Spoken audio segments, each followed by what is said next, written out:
Labor have opposed tax reduction every year. Faced with a cost of living crisis of massive proportions, they still wouldn't budge on personal income tax. Their entire strategy for funding the elevated spending is to allow people to be pushed into higher tax brackets by inflation. I come from a party whose values allow me to be a better finance minister, because at the heart of our party is a view that your money that you earn belongs to you, and I, as the finance minister, am only ever a custodian of it. I need to be able to look you in the eye and guarantee I'm spending it better than you would in your household. And I think Labor come from a different values perspective, which is that they do believe that the government, the state, if allowed to get big enough, can solve lots and lots of problems. And we take the view that, yep, the government has to deliver good health services, it has to deliver good education, a social safety net, but wherever we can, we should allow New Zealanders to keep their own money and make choices in their own households. Do you agree with Christopher Luxon that Grant Robertson will go down in history as one of the worst finance ministers of all time?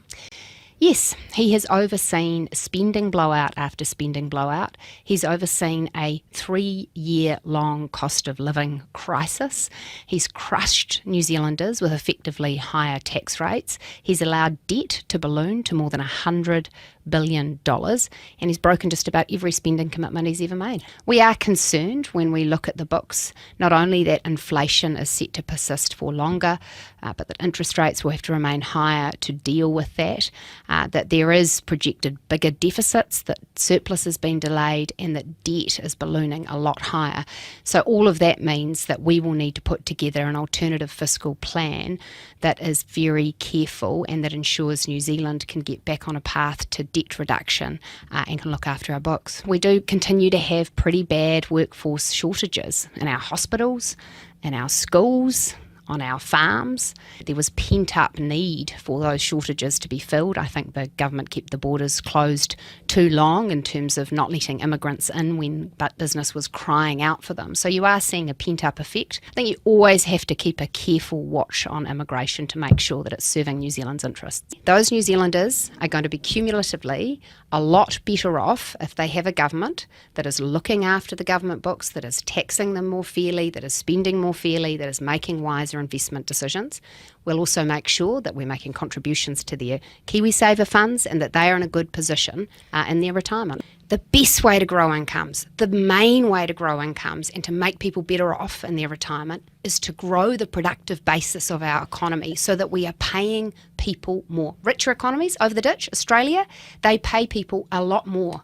And so we want to do that. And by driving growth, by getting the regulatory framework right, by getting the infrastructure framework, the training and skills framework right, by spending in a careful way, you can drive productive growth. And that's going to be more important to New Zealanders in their retirement. Since 2018, house prices have inflated significantly, and we are putting a floor on our policy so that this is for houses over $2 million. Foreign buyers have historically wanted to buy at that top end of the market in markets like Queenstown, Auckland, the Coromandel, Bay of Islands.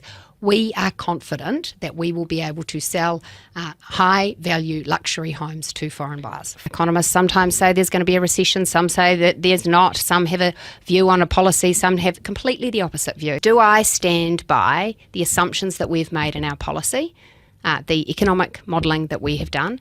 I do. I had it externally reviewed, and I'm confident, and this is the thing that really matters to New Zealanders, we are going to deliver tax reduction. I accept that people have different opinions on that, but I tell you what matters. We're delivering tax reduction in a responsible way, and New Zealanders can rely on us for that. They certainly can't rely on Labor for that. We will be delivering this, and we will not be adding to debt to do it. I'm absolutely rock solid.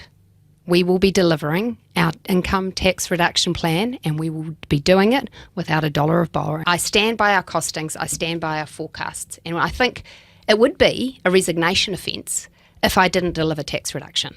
Okay. Because that is what I am pledging, that when you get a big gap between the trust rate and the top income tax rate, that can lead to avoidance behaviour.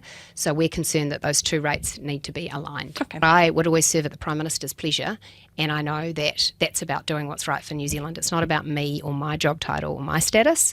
It's about serving in a government that will make a difference to New Zealanders. New Zealanders at this point in the election campaign are deciding who to vote for, and we need to be really clear in our message. Vote for us for the change to a strong, stable government that will focus on the economy, that will reduce the cost of living, that will reduce your tax, that will be tough on crime, that will lift education standards, deal with workforce shortages and health. We have to campaign for our party votes, not talk all day about what the other parties might be doing. Would I consider working alongside David Seymour? Yes.